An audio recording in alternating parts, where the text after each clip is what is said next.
আধুনিক রাষ্ট্র চলে তিনটা বড় খুঁটির উপরে, বুঝছাও? এটা হচ্ছে এক্সিকিউটিভ। এক্সিকিউটিভ মানে হচ্ছে ইংরেজি যেহেতু কইছে তাহলে ঠিকই কইছে না। এক্সিকিউটিভ মানে হচ্ছে যারা দেশ চালায় মানে সরকার।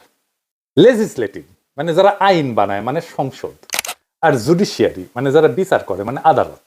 তার মানে সরকার, সংসদ, আদালত এই তিনটা আলাদা জিনিস। এই তিনজন যদি একে অপরের ভুল ধরতে না পারে তাহলে তারা চাইলে যা খুশি তাই করতে পারবে। আর এই জন্যই দরকার হয় সেকেন্ড ব্যালেন্স, মানে একে অন্যের উপরে নজরদারি করবে। এটাই হইতেছে সেকেন্ড ব্যালেন্স। সমস্যা কোথায়? সমস্যা হচ্ছে বাংলাদেশ সরকার, সংসদ এই দুইটা একই নির্বাচনে ঠিক হয়ে যায়। হ্যাঁ, বুঝছো? যে দল নির্বাচনে যেতে সে ধর সরকার চালায়, সংসদেও সে সরকার সংখ্যাগরিষ্ঠ হয়। ফলাফল হয় কি? সরকার যা খুশি তাই করতে পারে, যেমন বাজেট পাস, ট্যাক্স বসানো, আইন বানানো, কোনো বাধাই নেই কেন।